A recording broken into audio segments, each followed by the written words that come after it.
బిడ్డ పుట్టగానే అమ్మా అనే మాట నేర్చుకుంటాడు. ఆ తర్వాత బళ్ళోకి వెళ్ళి ఎన్నో మాటలు నేర్చుకుంటాడు. కానీ నేను బళ్ళోకి వెళ్ళాను. నీ ఒళ్ళు అమ్మా అనే మాట దగ్గర ఆగిపోయాను కదమ్మా.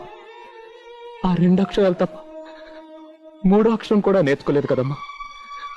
మరి నాకెందుకమ్మా ఈ శిక్ష? ఈ రక్తం చూసావమ్మా, అమ్మా అమ్మా అనే కొట్టుకుంటుంది.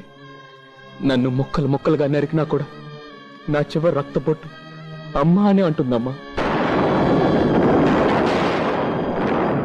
ఒరే, నీ మీద నా ప్రేమ చచ్చిపోయింది, నువ్వు కూడా చచ్చిపోరా అని ఒక్క మాట అనుంటే సంతోషంగా నేనే చచ్చిపోయేవాడిని కదమ్మా. ఇప్పుడు ఈ విషయం ఇచ్చి నువ్వెందుకమ్మా హంతకురాలువయ్యావు? బిడ్డ పుట్టగానే అమ్మా అనే మాట నేర్చుకుంటాడు. ఆ తర్వాత బళ్ళోకి వెళ్ళి ఎన్నో మాటలు నేర్చుకుంటాడు.